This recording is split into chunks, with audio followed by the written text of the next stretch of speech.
Everybody, I am Jack. I'm Andrew. That is Andrew. We are Wayfarin strangers. This is the worst intro. No, it's we step over each other. You know why? Do you know why? We're excited. Do you know why we're excited? Well, I'm actually I'm like crashing after the excitement, I think. We just did something very exciting. Yes, we did. We talked with Jeffrey Pierce. We did. Tommy! We literally just finished up. What a delightful human being. Yes. This man is. Yes. You couldn't have asked for like a nicer guest. Full stop. I agree. And we had our little intro with Jeffrey, but we figured we'd put this at the start the issue the intro to just, I guess whet the palate a little bit of our listeners. See what they're in for, because we talk a lot about The Last of Us Part 1 specifically, because we hopefully will have him back for Part 2. He said yes. You'll see in the recording. He did say yes. He did agree. So yeah, it's on the record. He did agree. We talk, we went deep in some aspects about just his experience being on the show, as well as on set for the game, any kind of stories that he could kind of tiptoe around about the set decoration, or just working with the cast exclusively when it comes to the HBO Last of Us adaptation, and so much more. So this is something that we've been promising you guys for a very long time, and we finally were able to do it, and we hope that you guys enjoy it. We had such an amazing experience chatting with Jeffrey, in the off chance that perhaps one day he listens to this. Thank you so much for being part of our show. We truly were. You were just such a delight and incredibly insightful. And I'm just very much looking forward to having Jeffrey back on the show in the future. I will not even attempt to hit that register right now, but that's okay. That's okay. Yeah. And now this is where I'll do like a little, let's get into the show, and then I'll be silent, and then I'll do the end. Yeah. Okay. All right. So I'm going to stop talking in this intro, because I know while you guys clearly love all the things that Andrew and I have to say, you would probably much rather hear Jeffrey Pierce. So I'm going to stop, and our interview is going to start right now. Hello, everybody. This is another episode of Wayfarin Strangers. And as always, I am Jack, and joined by Andrew. But today is a very special day with a very special guest, the one and only Jeffrey Pierce. There he is. Thank you so much. A lot more applause in. Yes. We'll add a lot more applause in. Fix it in post, always. Always. We finally did it. So happy to have you on the show. It's my pleasure to be here. Thank you. Yes. You have so many acting credits, voice performance capture credits. You're an author. We're a Last of Us podcast, so we're going to focus a little bit primarily on that, and I hope that's okay. Of course. Yeah. As it should be. Yeah. Yes. So just like high level, I saw you played the remake, loved it, tweeted about it, but just any kind of additional thoughts you have about that. Well, I think what they accomplished was unbelievable in terms of taking the gameplay to another level, and the sort of sweat and blood that it takes to do what they did is almost unimaginable. Somebody knows how many hours that took, but nobody has mentioned them to me. But it's got to be tens of thousands of hours of coding and programming and quality control, and I mean it's unreal. and absolutely effective. What Mhm. what was surprising to me was how my imagination made even the PS3 version feel Mm. as effective. You know what I mean? Yeah. Like Yeah. the sort of like the Mhm. gaps that as an audience member we fill in because the experience is so good and the story is Mhm. so good and the characters and directing are so good. Like my mind had experienced the game at that level the first time I ever played Yeah. it. And then Yeah. again with the remaster. And then this Mhm. is just like it takes it to an entirely different level. But for me, I had the exact same emotional experience as I had when I first played it, which to me speaks to what Neil and Bruce and everybody at Naughty Dog achieved with the Yeah. storytelling in the game, much less the gameplay. But just sort of like Yeah. what they built was a timeless thing, and I'm glad of it. It would have There you Yes. sucked go. if There would you have go. sucked if the remake sucked. You're like, well, Oh, could you oh my god, imagine? that didn't age well. So yeah, it This was is a a mistake. this was a terrible mistake. Why didn't they rewrite the whole Yeah. thing while they were doing it? Yeah, so no, Yeah. it had the opposite effect for sure. That's great. Yes. That's great. Completely agree. I also had this sense of, because when you love something very much and you play it or you imbibe it so many times over and over again, it loses that first time feeling that you experienced, and I felt that first time feeling playing it again this time. Yeah, So me that was too. pretty extraordinary. Mhm. Yeah, and that's a rare event. Like I go back and watch the first Star Wars, and I'm like, man, there's some Mm. groany bad acting moments in this that I don't remember from my Oh, childhood. Sure. agree. Yeah. It's never as good as your memory of it. You know, It's absolutely. true. That's yeah. Nostalgia is something. Yes. But yeah. So your Tommy Miller is just absolutely one of my favorite characters in the entire series. We're going to focus a little bit more on game 1 than game 2, and hopefully we can get you back for game 2 in the future. Sure. Cuz we break them down episodically. Yeah. Um it's a long journey, but we're having a good time. Your part and your portrayal of Tommy Miller, just like the audition, the filming, how long? Can you talk a little bit of what that experience was like for you? Well, it Mm. was the first time I had done motion capture. I'd done Oh voiceover for wow. games before. Mhm. Yeah. So when I went in initially, met with Neil and with the man who was the director at the time, and I read for Joel and had like one of those Oh. auditions where you walk out, you're like, home fucking run, like beat Crushed that, it. motherfuckers, Nailed it. nail it, Yeah. and and and it was lovely. It was a great experience. Read with Ashley, who had already been cast, and Neil was he was just the writer producer at the time, and Yeah. was lovely and unassuming. And most of the time, I worked with the gentleman who was at the time the director. Yeah. And walked out of there like, yeah, that's in the bag. Um, and not so much.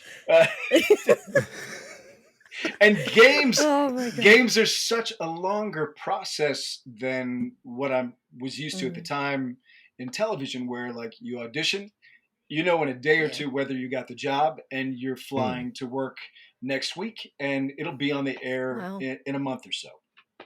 Mhm. Wow. Games are, 5, 6 years from beginning to end to some degree. And Mhm. Yeah. so I didn't hear anything. And then I got a phone call from my agent saying, "Hey, do you want to do this untitled video game? We have an offer for you for this role." I was like, uh, "Yeah, I guess, sure. What is it?" And they're like, "It's the thing you auditioned for last year, but you're playing the brother of the guy." I'm like, "All right, yeah, sure, sounds great."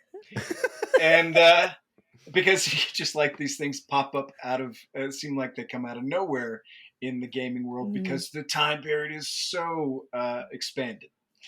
Um, Yeah. Yeah.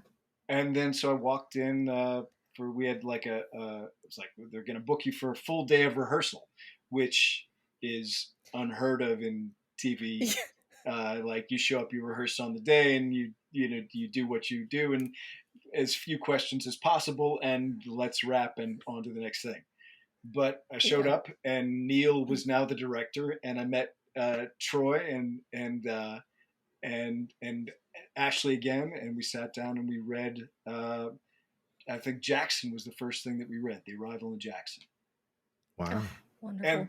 And when I met Troy first, I was like, oh, here's this lovely, tall guy who's like, I can't fucking believe they cast this guy instead of me.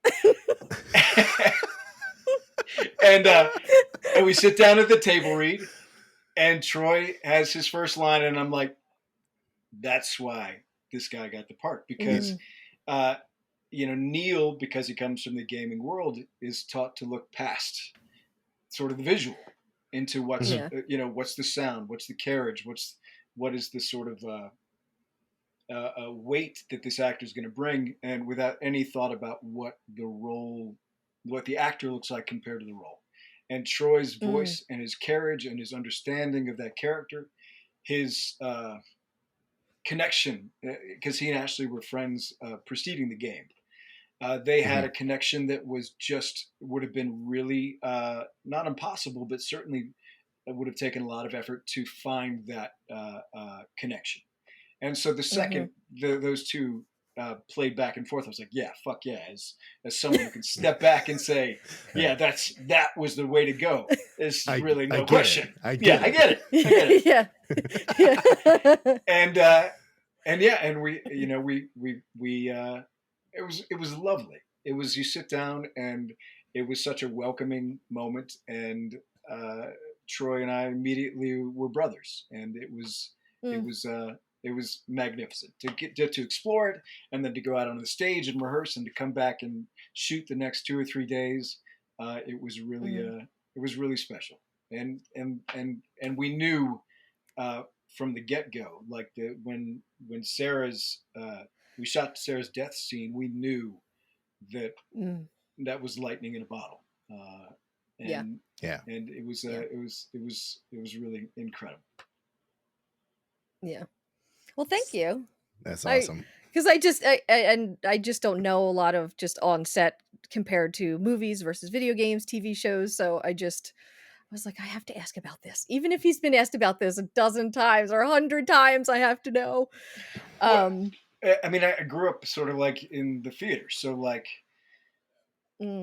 working in that kind of space where you're wearing a ridiculous costume and headgear and maybe a camera on your head, and you're forced to like use boxes and stairways as imaginary props and sets. I find it liberating, because you're not forced to pretend that everything is real. You're forced to create that world and experience it completely, and everybody has to do it together on the same take. So like what you see in a game, in a cinematic, that's one take. Everybody had one chance to do the best performance they possibly could, and they have to work in editing within that single take. Wow. And so it's really this sort of sense of everybody working together. You're not waiting for your close-up. You're not saving your performance. You're trying to give everything you can every go. And it's really fun, and it works so much faster than TV and film. And it's so much more satisfying. At the end of the day, you walk out like, that I did what I am paid to do. I wasn't paid to sit and wait. I was paid to come in here and work. Do the thing. Yeah. Do what I'm supposed to do. It's a great experience. That's so I love cool. that. Yeah. Kind of sticking with that, I'm going to jump ahead a little bit, and I don't know how much of this you'll be able to answer, but comparing the Last of Us HBO set to the Last of Us game sets, I'm sure it's like apples to oranges, but what was it on an immersion level for you? It was walking into the game. It was amazing. That's great to hear. I obviously, there's an HBO PR person watching this saying, "Don't fucking do it. Do not fucking say something that we're gonna have to email your dumbass about." And to that PR person, I appreciate how hard you work, and I will not fail you. Will not let you down. I will not let you down. I will not create a problem for you to solve. It is. I tweeted about this once, just in terms of what, you've got 200-300 crew members, and all of them are fans of the game, either fanatical fans who sought out the job specifically because it was The Last of Us, knowing how hard it was going to be, knowing what a long time commitment it was going to be. But they did it because they love the game and the story and the characters as much as we all do. And there was a level of, I've been on sets that were breathtaking before, that were built beautifully and perfectly. I remember when we did Alcatraz, they spent millions of dollars to make a perfect replica of the prison block. Yeah. And it was amazing, like stuff that the camera will never see, that only the actors and the people who did it will ever see. But I have never been on, and they took great pride in it for sure. But in terms of a level of detail and passion and satisfaction that the crew took as a whole in bringing Naughty Dog, Neil, and Craig's vision to actual 3D life was I've never seen anything like it. Oh my God. And just a level of care constantly behind the scenes. And you show up as a guest, and you never know, what you're going to sort of walk into. But it was like showing up to a family reunion every day, because everyone was connected to Tommy. And so it's sort of like I was able to walk onto the set and be immediately connected to this band of brothers and sisters, and it was really a unique experience. I don't think I'll ever experience anything like it again. It was amazing, and Bella and Pedro are everything you could possibly want. Yes, it is. I know. And I mean that as human beings. Definitely, if you've seen Pedro in Narcos, he's got the edge and grit and gravel to be Joel. No question. I mean, I think that Game of Thrones would have ended better with Bella on the Iron Throne. That would have been a more satisfying ending. I agree. To me, because I agree. Solid point. As good as that cast is, and she was like playing with heavyweights every time she showed up, she has more personal magnetism and charisma than anybody else on that show. And I don't mean that as any offense to any of the other actors, but she is just the most grounded, lovely, smart, well-read human being as a teenager that I've ever met. I said to my daughter, I'm like, look, if you're going to pick a teen to emulate Bella Ramsey, that's the one. This is the one. There is just sort of like, I'm sure that I will credit her parents to some degree, but she is exceptional and is going to be the only Ellie that we'll ever need in terms of going forward. She's amazing.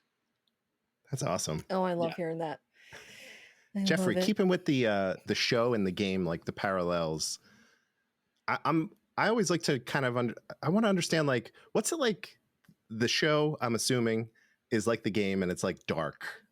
it's got a darkness to it. What's it like between takes? Are you guys trying to keep it light, or is everyone like staying focused in this moment? Or I guess maybe you can answer for yourself, but if you have a general sense of what everyone else was doing too, is it jokes in between, or I mean, if you're working with Troy, it's jokes constantly in between, like and funny videos, and like, what did I just find on YouTube? And Troy's is nonstop. And I mean, I think that I won't speak specifically to The Last of Us, because I think it's different for every actor, but I think that most of the time if you're doing a drama and you don't find the likeness in between, it is difficult to commit entirely to the darker edges. Yeah. You know, because otherwise you just become an over serious piece of shit. You're like, what fun is that to be around? Right. We've heard about those We've people. heard about those It people. doesn't sound pleasant. Comedy, on the other hand, I think that you have to take really seriously. But behind the scenes That's interesting. it's, you know, look, I consider myself a, you know, fucking method actor. Like, I'm looking for truth in what I do. You know what I mean? Like, when we're in it, I want to touch pieces of truth. And I think that from my experience and my work with like the best actors that I've ever worked with, who were certainly looking for truth in their work too, was that it's much better to completely have a warmth and a trust with your fellow actors than it is to like create an antagonism because your characters aren't supposed to like each other. Because how am I going to trust that when we get into this land of imagination, that I can be as dark as I need to be, or that you can be as dark as you need to be, and that we both walk out of this thing unscathed by the experience? Because if I have to worry about my personal safety, or you're worried about your personal safety, you can't be where you're supposed to be in the performance. Because ultimately, we are trying to do a really good imitation of the human experience that touches on our own experience and brings it to the table. We're not like going to actually punch each other. I mean, you know, like that's not what the agreement is. And I think that on the best sets that I've been on, that is always this sort of like that you're here to take care of each other, even if the relationship is antagonistic. That sort of having that base level of trust allows you to be as vulnerable as you need to be the victim, or to be as aggressive as you need to be the antagonist. You both have to sort of dance together. Yeah. And anything other than that is, to me, kind of fucking batshit. I just don't understand why anyone would need to be that way. Or like, shut the crew up. I can't have this crew. I can see these people, right? Well, motherfucker, they're there. So you can either choose to ignore them and do your work or not. Right. Because they're there and they're doing their jobs. So shut the fuck up and do yours. It is. The other thing is, the other is so charged by neurosis. I can't imagine operating in a grocery store that way, much less a professional place of business. Yeah. You have to trust that you're not actually going to get punched in the face. Yeah. Yeah. How am I going to? Yeah. It just it boggles the mind. Yeah. To circle back, just because you're talking about, you know, what you do and your process and the human experience you're trying to give to your character from your own bias and your own background. What, for Tommy Miller and his characterization, what was asked of you versus what Jeffrey Pierce brought to the table? Well, I think that a lot of the talent of a director is casting well, and I think that Neil suspected that I would bring a little bit of vulnerability to Tommy that would be important to who he was in contrast to Joel.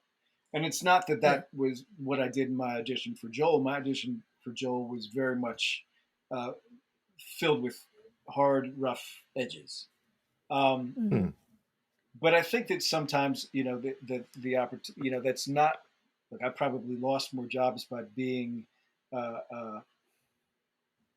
just sort of like generally who I am, and people being confused about whether or not I can make the jump to something more dangerous or what have you.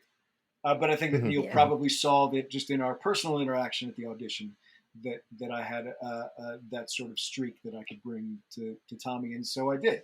And it was just sort of, you know, embraced and nourished in the process, and I think that I wanted him to be sort of like wounded and still have a little bit of vulnerability, and that's what I started with, and that's what fed who he was, and even into the second game, why he was be able to be brought back to his darker self so completely, if that makes Yeah. sense. Yeah. Absolutely. Yeah. I thought Andrew was gonna go. I apologize. I have some notes. I'm taking notes. I'm All I'm right, looking all at my right. questions. I'm doing Yeah. it up here. I know you mentioned Sarah's death scene and just how you knew that that was going to be the whole game as a project, as a story, as a narrative was going to be something set apart based on that experience you had alone. Was that the hardest scene for you to film in part 1?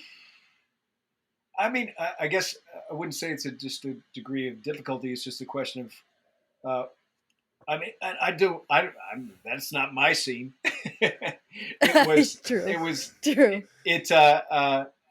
but it was so profoundly affecting for all of us as cast, but also for the guys who were just like there working, like the cameras catching, stuff for reference. Like they Yeah. were all floored by it too. And when the crew is moved, that's what an audience is going to experience as well, because they're there without any investment in necessarily in what's being done artistically. They're just like, I've just had the camera and I'm here, and holy shit, like Yeah. it got them. Yeah.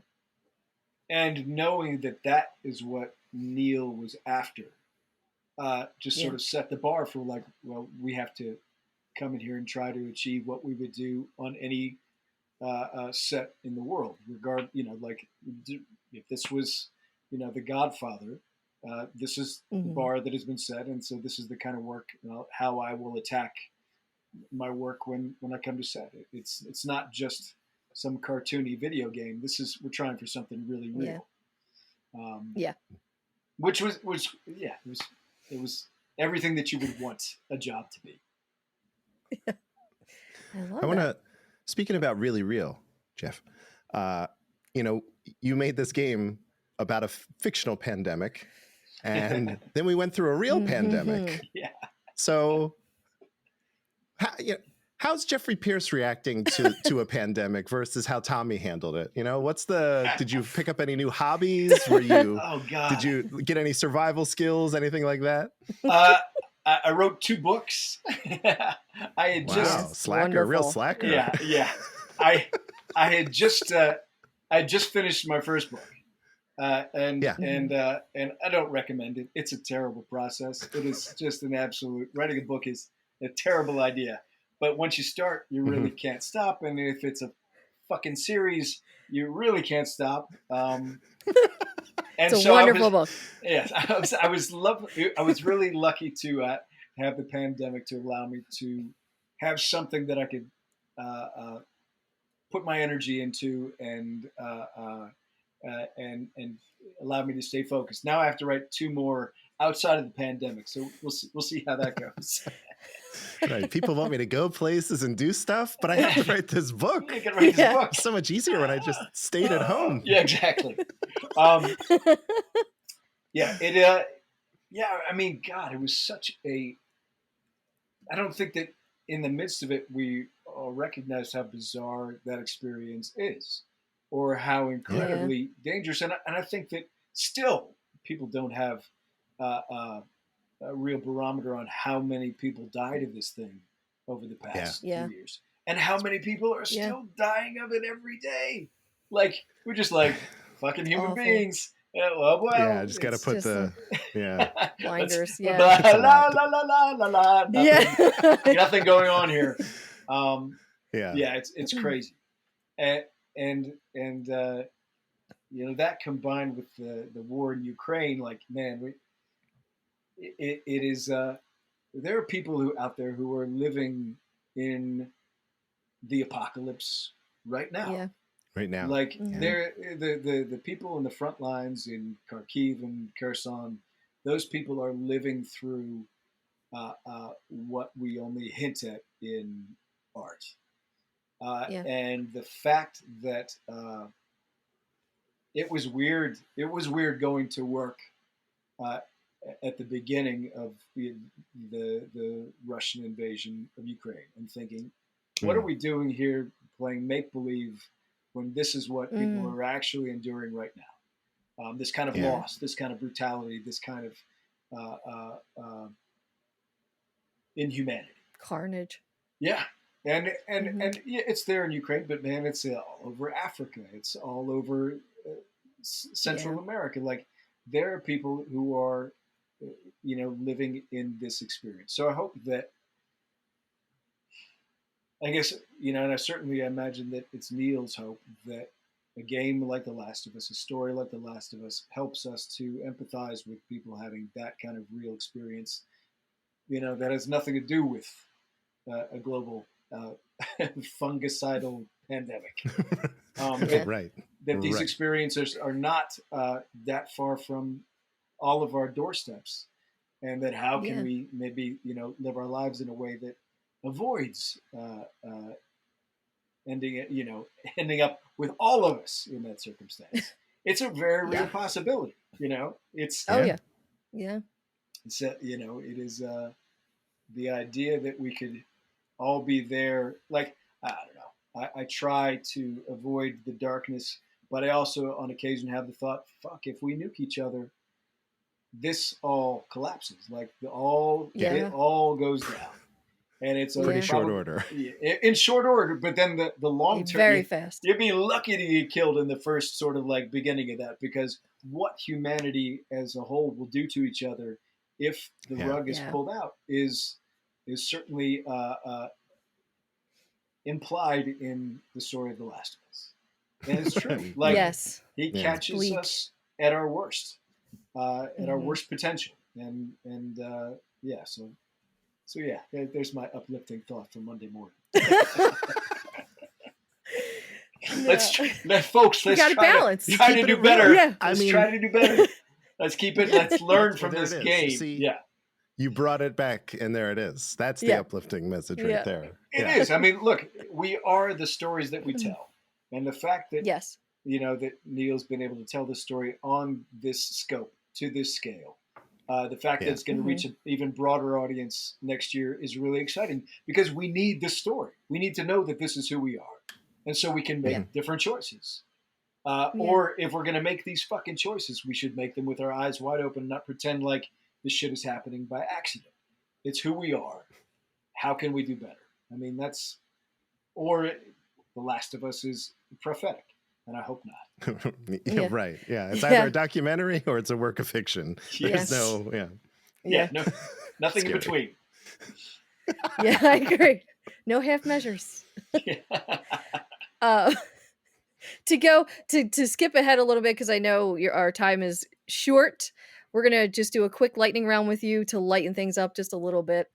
Sure thing. I'm gonna throw out a very generic one, just as kind of a litmus. So what is your favorite book? My favorite book. One of my favorite books, and it's the first one that comes to mind, is a book called An Education Before Verdun, which is out of print. You can find it on Amazon. It was written by a Jewish German veteran of the First World War, and it is an incredible story of the Great War from his perspective as a frontline soldier, told as a fiction. And the idea is that it's the title is a bad translation. The idea is like this is the education that he got at the walls of Verdun in the midst of this sort of like horror of this war, and he was trying to have an impact on Germany in the early 1930s in terms of like, this was my experience in the First World War. Let's not do this again. It's a really, really incredible book. Okay. Thank you for the recommendation. Yeah. Yeah. Arnold Zweig. Zweig is his last name. Okay. All right. Jeffrey, if you could have dinner with any historical figure, who would it be? Living or dead? Any historical figure. Wow. I mean, as someone who really likes history, I have so much disdain for so many historical figures. Like, Right. You're like, you know, like Yeah. Alexander the Not Great, dinner. not so great, not like a great Correct. human being, like a really terrible human being, like murdered Yeah. millions of people, not a great person. Napoleon, another asshole, you know, like right. Yeah. you know, like you know, Attila the Hun, yeah, fucking not a good person. Like we can't Right. lionize these people. Um, right. Yeah. who, you know, Winston Churchill, not a nice human being. Like Correct. it is really Mhm. hard to find one that stands up to maybe not what they achieved historically, but like on a bar like of humanity. Julius Caesar, what an asshole! Like if you were, you know, Yeah. living in, you know, the region of France during the reign of Julius Caesar, did not like this Not fucking great. guy. It killed a lot of men, women, and children. Yeah. Yeah. So it's oh man, that is a hard list to pin down. I you know, and you know, apparently he's an asshole too. But I guess if I was going to pick a historical figure, I would love to sit down with Marlon Brando. Like he's to me, Okay. Oh. you know, he Yeah. remains with all his faults, and he had plenty. Um, Yeah. he really he revolutionized acting for his generation, and certainly for my generation, every generation that followed. That we all sort Yeah. of Awesome. walk in his footsteps and try to, you know, find the genius that he found. So yeah, I would love to hang out with Brando. I might tell him that Brando. you're an asshole, but you know, Right. give me some pointers. I'll take some tips from Yeah. When I'm from, you are not reflected great. However, I Yeah. just have a couple questions for you, Yeah. if that's okay. Just get it out there first. Yeah, exactly. Just to be clear, you know, Yeah. Right. you will make some mistakes over the next 40 years of your life, but you will also be remembered as one of the best ever. So, you know, There Yeah. you go. There you go. So apropos of nothing, wink, wink, nudge, nudge. What is your favorite season? my favorite season.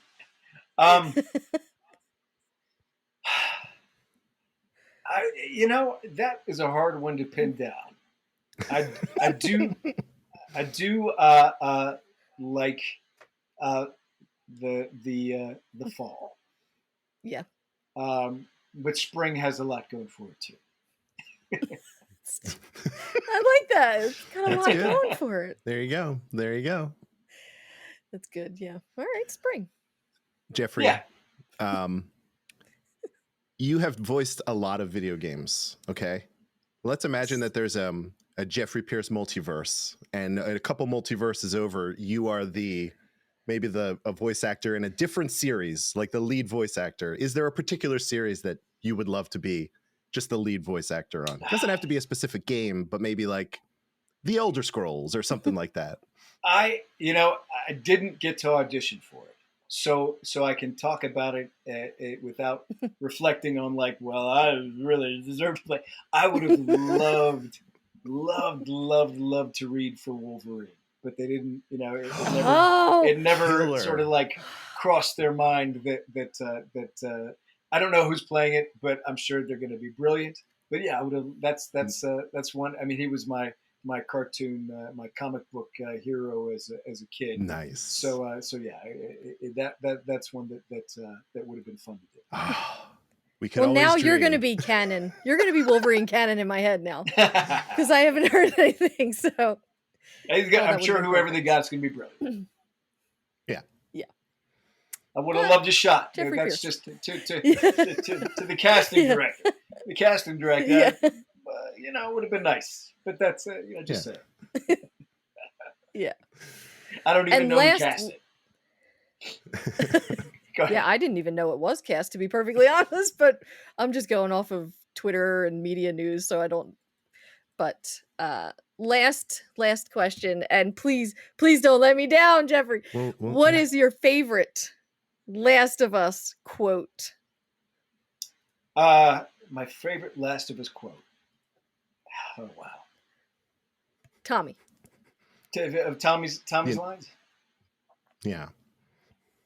Well, my favorite is the one where we're sniping in Last of Us 2.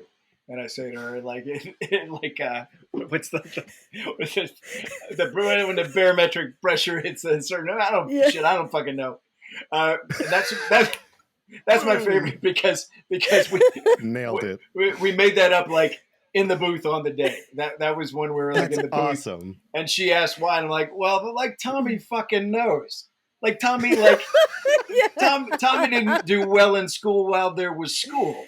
So she's like, why the fuck? I don't fucking know. Shit. I remember a couple of words from like a weather forecast from the 1990s, and and so barometric pressure. we did it, and I did it, and everybody in the booth cracked up laughing afterwards, and they were like, "Yeah, Neil's never gonna use that," and he did. He did. Incredible. So that was that was so good. There are a lot of good ones. I mean, something to do with that girl. I mean, like it really playing it again was a great sort of chance to re-experience that as an audience member. I'm like, yeah, this guy playing Tom, he's not half bad. pretty good. Great. Oh my gosh. Well, that's perfect. Do you mind if we use that on our, because we drop a lot of soundboard stuff into the shows as we're doing it, and every once in a while I'll just be like, shit, I don't fucking know. And everyone's like, you have to get him to say that. And then yeah, by all means, yes. Very great. Thank you. Incredible. So just because I know you got to go, but I want to talk a little bit about The Reckoning real quick. You have published 1 and 2. I am almost through 1. I tried very hard to be finished for today. Thank you. You are an incredibly visceral, real author, and every character that you create, every character you write, scene, scenario, just leaps off of the page. And I probably talked Andrew's ear off, just being like, just listen to this line. Do you feel this? So it's a wonderful series. Thank you for doing this. I don't want to thank the pandemic, but maybe. How is book 3? Yeah. How is book 3 coming along? Any kind of like release date information? Book 3 is done. It will be out October 27th. Congrats. Yeah. Wow. All right. Hell yes. And unfortunately, like next month, I need to start writing book 4. To my great motherfucking misfortune, I have to embark on that. It's gonna be fine. It's gonna. I will survive it. It's just like it is an entirely self-propelled experience writing a book. Mm-hmm. I don't have it was. I knew what I wanted to do, and I knew how to go about it, and I did a little bit of pursuit of like agents and publishers, but it is that in itself is a nightmare. So the idea of like continuing down that road and not just writing the first book was not something that interested me. So I just dug in and forced myself to sit down and write. And once I wrote the first one and got this sort of little indie publisher involved, then I knew that I had to keep writing. But it's not like there's like a financial return. Like it's not like, well, if I sit down and write the book, like the next house is paid for. No, it's the indie publishing world is not that by any stretch of the imagination. So now it's a labor of love, and I'd love to find a way to grow it into something else. But in the meantime, I just have to finish telling the story. I mean, it would be such an incredible, like, limited TV series, almost like an HBO Last of Us. Just the deeper I go into this story, the more I'm like, you can feel and almost smell what's happening from like a tactile point of view. And that I think would just work so beautifully on a big screen one day. Well, I'm talking to a couple of people about pursuing it, not on that scale, but as an animated series. That's pretty cool. Yeah, I'm just trying to sort of like put the pieces together that would make that something realistic, and that's a process unto itself. But just trying to be patient with it and take it a step at a time, and surround myself with people who I would want to sort of do the work with, and then Yeah. we'll take it out and see if anybody is interested in helping tell the story. But it will be helpful to have the other two books, well in hand as that process is going on. So it's a There you long go. term thing. True. And if that happens, then maybe eventually it will be something like, maybe HBO's like, that animated show was really good. Let's, now that they have millions of audience members, maybe we want to take a bite of that. Yeah. But yeah, it's a process, and maybe it will only ever be the books, and if so, that's fine too. Yeah. The guy Well, you just got to remember- do the voice for the audiobooks is Chef's Kiss as well. So. Yeah, that guy's he's not half bad either. That's great. Yeah, That's awesome. that was a leap of faith and exhausting, and taught me a lot about how hard audio engineers work, because engineering those two audiobooks was the worst experience. It was worse than writing the books. It's just incredible. We did it. We found a new worse thing than writing. It is literally worse than writing the books, because I had to read them aloud like 4 times, and then I had to listen to myself saying them. Ridiculous. I mean, it's just terrible. Yeah, nothing worse. But wonderful. The product, the final product Noted. is immersive. Yeah, I really appreciate it. Yeah. Before we go, is there anything else you have going on that you want to talk about? Anything upcoming, maybe in 2023? Well, The Last of Us on HBO coming up in 2023. Yeah, nothing I can really talk about. But just in terms of the self-propelled stuff, I'll get book 4 will probably come out around this time next year. And my focus in the meantime is being a good, responsible father, and taking care of my dogs, and trying to be a good person in the world. There you go. That's what something we can I'll all aspire to. Yeah, goddamn right. Yeah, it's the least that I can do are those things. I love that so much. Thank you, Jeffrey. Thank you so much for being on the show, for even agreeing to be on the show, given the pitch, like the jokey audio pitch that we put out into the world. I was like, this isn't going to work, and it shouldn't, and it did. So it's my pleasure, and a good, you got to ask for what you want, and it was my pleasure to be able to say yes. Oh my God, that was amazing. What a guy. We have the what highest a delight. highs. We, with the full range of human experience right there in that 40-minute pocket interview. Yeah. It was wonderful. Yeah. It was wonderful. What with I mean, not that we were not prepared, because we were. The list of notes and things that I have right here is exhaustive about while we're talking and taking notes and stuff like that.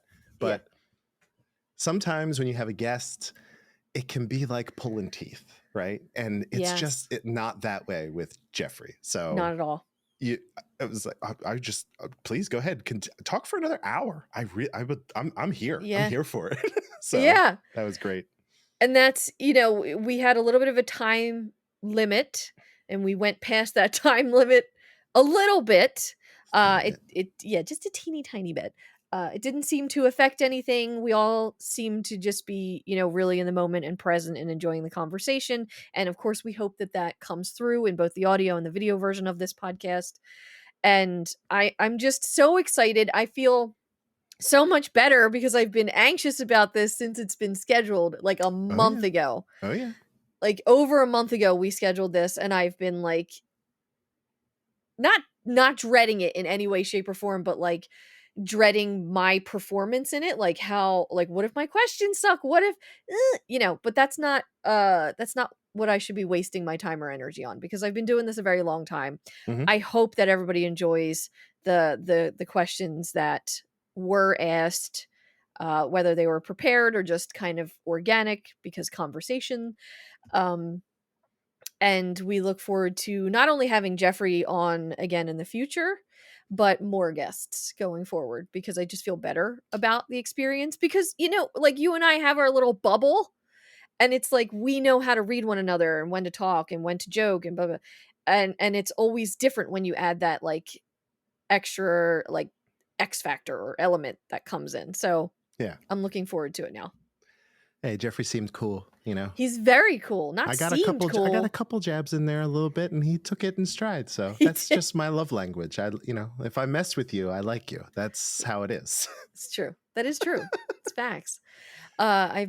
He's been messing with me for almost 16 years, but I love also, and this is just something that makes me feel wonderful, but he's a little bit of a potty mouth, and so am I. So I was like, fuck yes. Right. Of course you were like, fuck yes.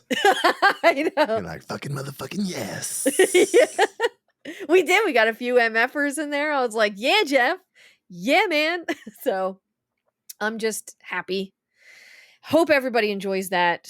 And so this is the episode for this week. I was going to, like, we bumped a week so that we would be in Tommy's Dam the same week that Jeffrey Pierce would be dropping. But I just think I just want Jeffrey Pierce to have this week, essentially. Stand alone. Yeah. Yeah, I do. I not that I don't want to just put all of the content out there, but I just my appreciation is at like an all-time high. And I've been following Jeffrey for a very long time now. I love just his energy, what he puts out in the world, his content that he makes, like, well, content in the way of being an author, being an actor, being, just I'm very much a fan. So we are just going to drop JP's interview this week, which is this. You just listen to it. It's perfect. And, what else do you need? We could probably end the show, like the whole show now. We're done. We're done. So, listeners, if you want to take it up, we could talk about payment for, as we hand out the show off to you, if you want. Are they buying the business? Yeah. It's well established now that we had Jeffrey Pierce on, though. So, yeah, comes at a premium, but it does. Well worth, Our price, well worth the investment. Our stock prices just went up. Correct. But, I love that. But that is our show for today, and we are just so damn happy. And it was great. Yeah, energy is at peak. I hope everybody enjoyed it. Would love to hear everybody's thoughts. And honestly, going forward, who else would you like to see us to have on the show? Look, with you.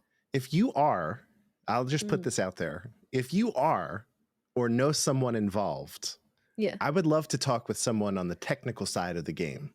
So things that I love are environmental artists. I love anyone involved in music or Foley.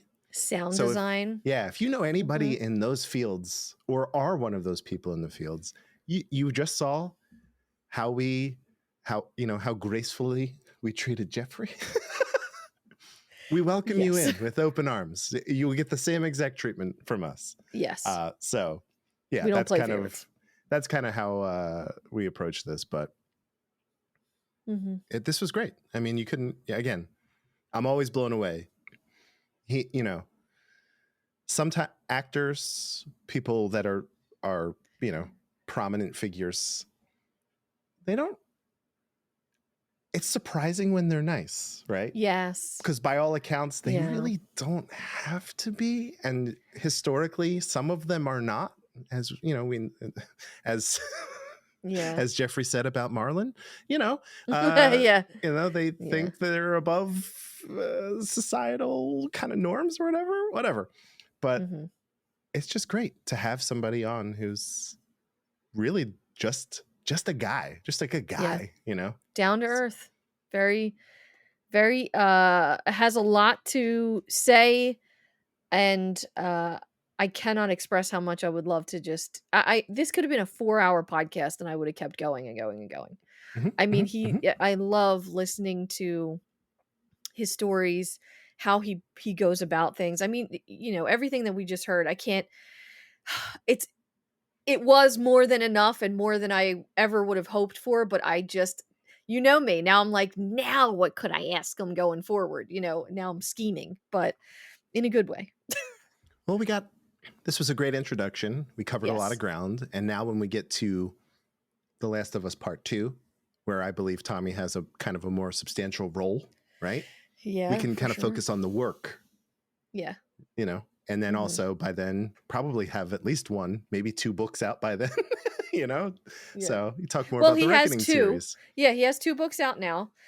His third, he said, is coming out on October 27th, and his fourth will likely be out around the same time next year. Of course. Um, Look at this guy. Force I of know. nature. He is. He truly is. So, once again, and I know I've been saying this over and over, but seriously, thank you so much to Jeffrey Pierce for joining the show and sitting down and talking with Andrew and I and just sharing some space. We got to sit with one another and talk about something that we all love, and it was a wonderful experience. So, yeah. That's it. Yeah, that sums it up greatly. Yeah, that's all she wrote. But along with all of that gratitude, we would like to thank you, our listeners. We had the biggest week of numbers last week that we've ever had on this show. And now we have Jeffrey's show coming out. So hopefully that trend continues and more Gotta pump people. those numbers. Yeah. More people will be able to find us, listen to us, share with your friends.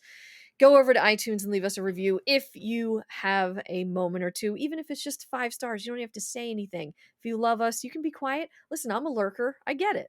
But yeah, we would greatly appreciate that. And to our coffee subs, where I cannot extend gratitude far enough. We are just very grateful. Oh, Andrew's going to count them down. Got it. Yeah. So we have Mr. Joel, Mari, Kelsey, Dave, Brian, and Jim, our brand new coffee sub. Thank you for joining. I've known Jim for a while, met him at Star Wars Celebration 3.5 years ago. He's a wonderful human being. He's a massive Last of Us fan. So happy to have him a part of our little exclusive group that we're building. I get to upgrade. You're no longer the Pentaveret. Yeah. But you're the much cooler sextet now. Oh. Ooh, steamy. Yeah, it's a little spicy up in here all of a The sudden. sextet of our coffee subs. Yeah.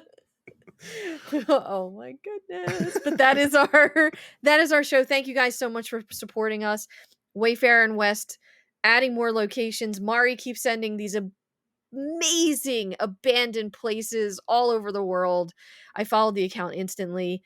Andrew, we have to get off our asses and do that, although he's sick right now, so that also prevented some things this weekend. It happens. But it's not COVID. So everyone take care. Have a wonderful week. Enjoy Mr. Jeffrey Pierce. And yeah, we'll be back next week. That's it. Bye. Bye.